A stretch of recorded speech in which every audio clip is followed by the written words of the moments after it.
Hey everybody, Dr. Dan here. Welcome back. This lecture is for Chapter 11, which is Central Asia.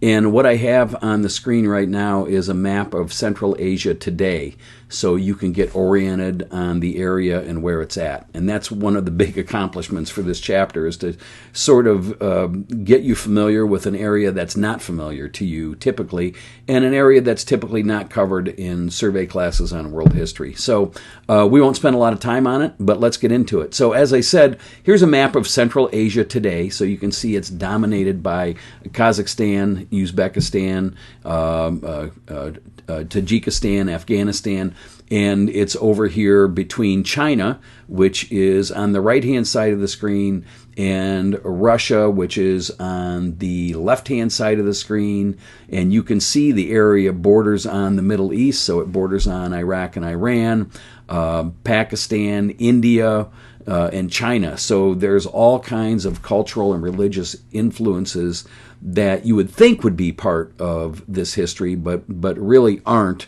for a reason that I'll talk about, having to do with the Mongols out of Mongolia, which is right here under my picture on this particular video.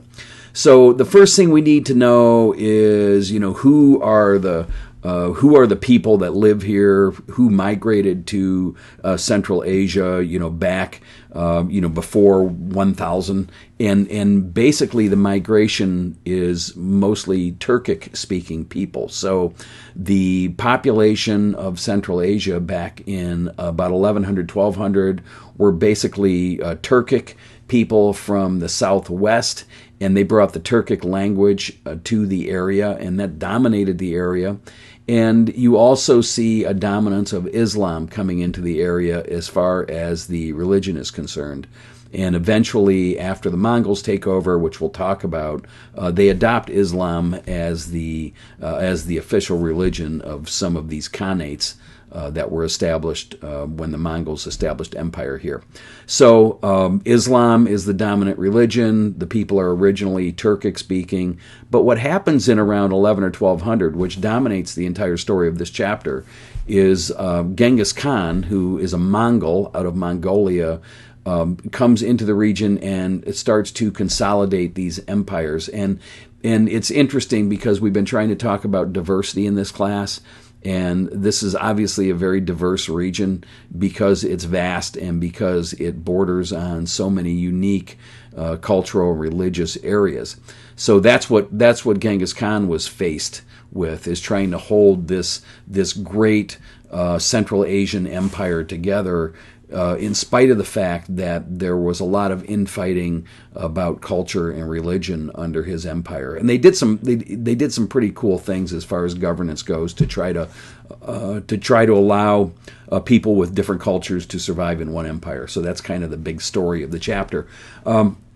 So the people in this area and the geography of this area, it's really like the Great Plains. If you're familiar with Nebraska, maybe South Dakota, and far western Iowa, it's semi-arid grasslands, and it's called the steppe region, or the steppes, S-T-E-E-P-E. So the Eurasian steppes are really referring to this big area, which is like a Great Plains in Eurasia, or that area between China, Russia, and the Middle East. Again, being grasslands, most of the people that lived here were nomadic, and they were great horse people. When you read in the book, you'll read about the Mongolian horse, which was a breed of horse that was very durable and was completely self-sustainable in the steppes.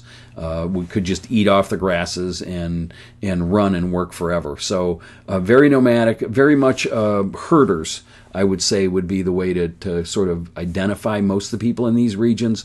But there were cities and there were settlements as well, and that's one of the problems that Genghis Khan faced, was trying to put together a set of rules that would work for the nomads, but was also palatable by the people in the cities who were more sedentary, if you will.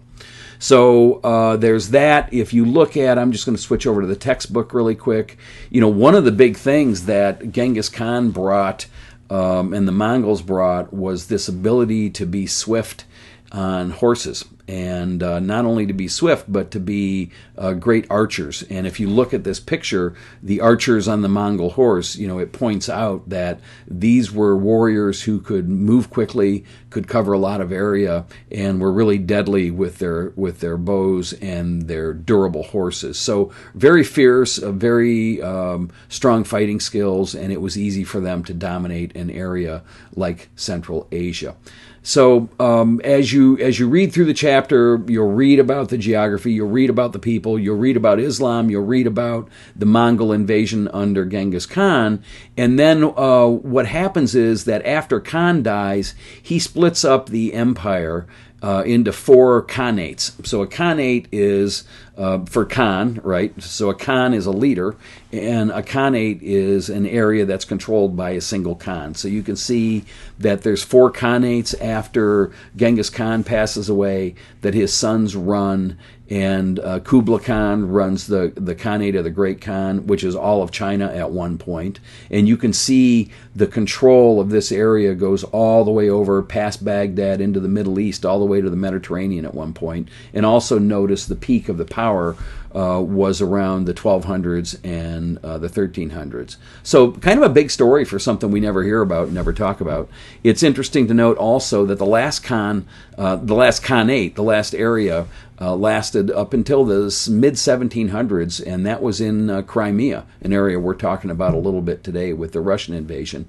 And the Khanate of Crimea was absorbed by Russia, I believe, in 1763 or somewhere in there. So again, Central Asia was established by Genghis Khan. He ran it.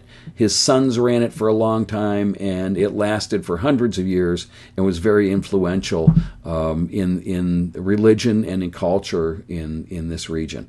So that's it for Chapter 11. There'll definitely be a question about Chapter 11 on the final quiz, which I will review with you when we do our quiz review in a week or so. If you have any questions, let me know. Everyone's doing great work. Be safe and have a great day. Bye-bye.